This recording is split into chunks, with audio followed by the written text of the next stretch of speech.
Salut, c'est Exoa pour ExoAware. Aujourd'hui, on va parler table de benchmark. Si vous en avez marre d'avoir vos installations comme moi sur des feuilles antistatiques, des cartons, de bidouiller avec des raids, n'importe quoi pour avoir vos installations sur la table, Lianli a pensé à nous et a fait une table de benchmark qui avait l'air assez sympa. Alors, qu'est-ce qu'une table de benchmark? En fait, c'est un boîtier qui vous permet en fait d'avoir toute votre installation apparente.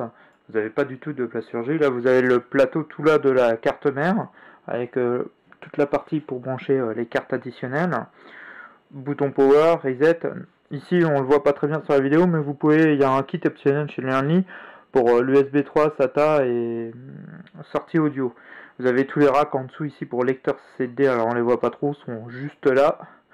Et de l'autre côté, on a après l'emplacement pour mettre l'alimentation, brancher 3 disques durs 3 pouces et demi et 2 disques durs 2 pouces et demi.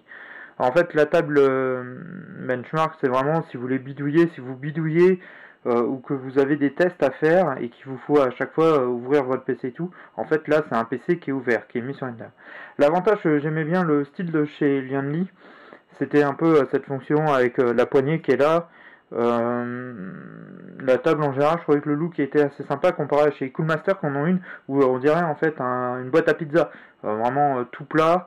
Là, on met la carte dessus, quelques emplacements et tout. Bon, commençons un peu avec cette table. Le problème qu'il y a là pour cette table pour le moment que je rencontre, c'est que ce qui est dommage chez Lianli là, c'est qu'il vous la recevez en pièces détachées.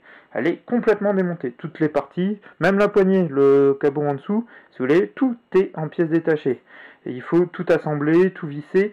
La documentation, sans déconner, chez Lianli, ça aurait pu faire un effort, c'est vraiment léger. Léger, on voit pas très bien où il faut mettre, dans quel sens, on doit se reprendre des fois deux fois par rapport aux tailles de vis, machin. Ouais, c'est un peu léger, c'est dommage.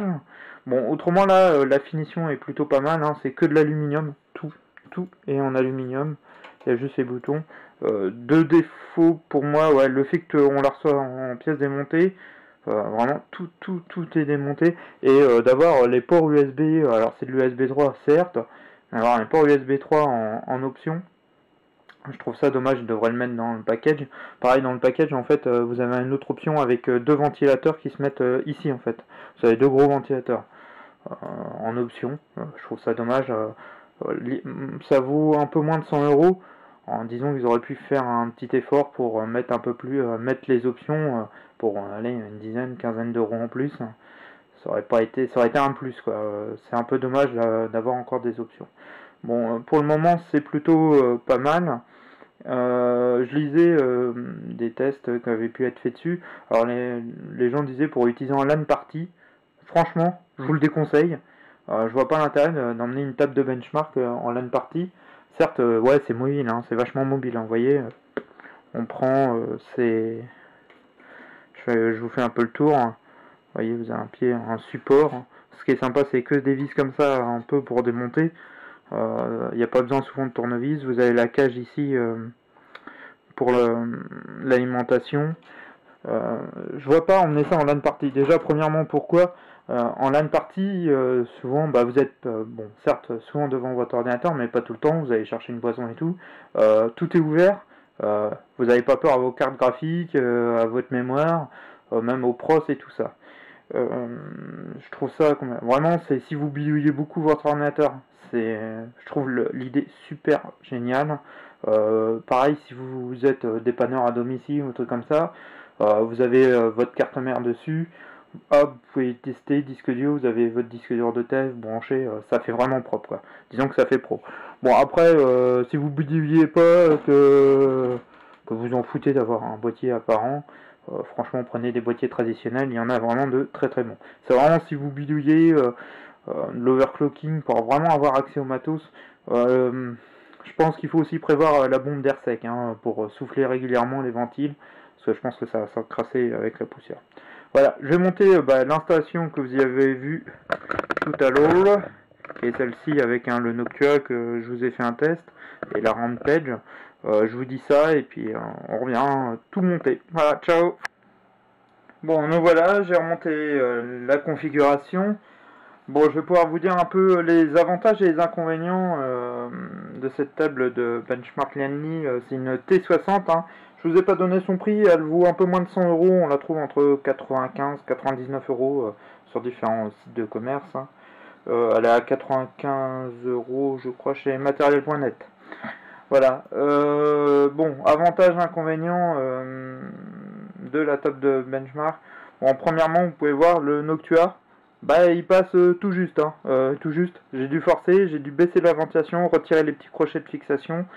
Je sais pas si je vais pouvoir bien vous montrer. En gros, voilà, vous voyez, ça se passe au millimètre. J'ai même limite plié un petit peu le Noctua. Ça fait que faites attention si vous en achetez une et que vous avez une config, bah, faites gaffe, le Noctua passe à peine. Je pense bon, c'est dans les plus gros hein, quand même, Ventirad. Mais faites attention, je pense que vous pouvez être embêté. Deuxième point un peu négatif, je vous conseille, il y a certaines parties des plasturgies sont pas tous des métalliques, sont pas tous bien aiguisés. Bah bien aiguisés. Si, il y en a plutôt qui sont bien aiguisés comparé à d'autres qui sont bien lisses. Je pense, vous voyez, vaut mieux utiliser des câbles d'alimentation gainés. Parce que je pense que ça, à force, ça peut les abîmer, surtout si vous transportez l'installation. Bon, vous voyez, la carte mère, là, c'est une micro ATX. Bon, il n'y a pas de souci. On peut aller jusqu'à l'ATX. Il y a toute la connectique pour. Au-delà, le ATX, vous oubliez. C'est même pas la peine. Deuxième point à souligner. Bon, par contre, pour tout ce qui est disque dur, vous avez des petits papins en caoutchouc. Le système de fixation est plutôt pas mal. C'est mis sur boîtier en rack. Là, c'est difficile de vous montrer. Il se trouve juste en dessous. Plutôt pas mal. C'est vraiment anti-vibration. Là, vous voyez, dessus, il y a un Vélociraptor qui tourne quand même à 10 000 tours. Il a l'air plutôt stable. Ça a l'air plutôt bien mis. Deuxième point, surtout important, je pense, au niveau de l'alimentation, choisissez une alimentation modulaire parce que j'ai essayé de vous montrer sans trop faire de bazar. Vous voyez, il y a tous les câbles qui passent là et j'ai une couche de câbles qui me reste en plus. Ça, c'est peut-être un bon plan si vous comptez acheter ce boîtier là plus une alim. Prenez une alim modulaire, je pense que bon, c'est un peu plus cher la lime modulaire, mais vous en serez content quoi. Bon, ouais, surtout ce que je trouve dommage, ouais, ils auraient dû au niveau de la poignée la monter un peu plus haut pour pouvoir mettre vraiment des gros ventirades. Surtout ce que c'est destiné à des gens qui bidouillent beaucoup. Ouais, mettre un ventirade en plus, mettre un gros ventirade devient compliqué pour une table où on s'amuse à bidouiller dedans. Je trouve ça dommage. Mettre la poignée un peu plus haute aurait pas été du luxe. Ouais, ce que je regrette, c'est aussi vraiment l'option, les options qu'il peut avoir en plus. Bon, les deux ventilos, quand vous avez ce type de ventilation là, bof, je vois pas l'intérêt. Par contre, c'est vrai d'avoir l'USB 3 en façade, le SATA et puis l'audio, ça peut être pratique quoi. Ça aurait été un petit plus pas mal quoi. Ouais, c'est quand même plutôt pas mal si vous bidouillez. Tout est accessible, c'est génial. Le principe est vraiment génial. L'accès disque dur est tenu par deux petites vis. Les mêmes qui sont ici au niveau des cartes graphiques sont des vis qu'on peut tourner à la main. Tiens, tenez, de ce type là. Vous sortez le chariot, vous pouvez mettre 3 disques durs. 3 pouces et demi, 2 disques durs 2 pouces et demi. Là c'est plus compliqué pour les 2 pouces et demi, c'est mis en fait c'est vissé sur la table. C'est un peu plus chiant. Bon, si vous voulez mettre, c'est par contre ce qui est sympa, c'est qu'il y a les emplacements, vous pouvez mettre un SSD ou un 2 pouces et demi, ça c'est pas mal. Pareil là vous avez les racks ici, j'en ai pas mis, mais de 5 pouces 5 quart pour un lecteur ou graveur DVD. Ça c'est pas, vous pouvez en mettre 2, ça c'est bien je trouve. Ouais, c'est quand même bon. C'est vraiment fait pour les bidouilleurs, il faut la monter. J'ai quand même mis 3 quarts d'heure à la monter. Bon, tranquille, mais ouais, la documentation chez Lianli, s'il vous plaît, faites quelque chose pour qu'elle soit un peu plus simple. Remontez la poignée. Le principe de poignée, je trouve ça génial. C'est pour ça que j'étais intéressé par cette table-là. Montez-la juste un peu plus haut pour qu'on mette vraiment des gros ventirades. Pour le reste, ouais, les options, ça. Faire attention bien aux arêtes, autrement le reste, la finition est plutôt pas mal. Aussi, juste petit reproche, ça coûte pas très cher, c'est toujours pratique. Bon, il y en a sur la Rampage, mais toutes les cartes mères ne le fournissent pas. Des Riesland, ça coûte pas cher à mettre des points pour Riesland parce que autrement ça se balade comme ça.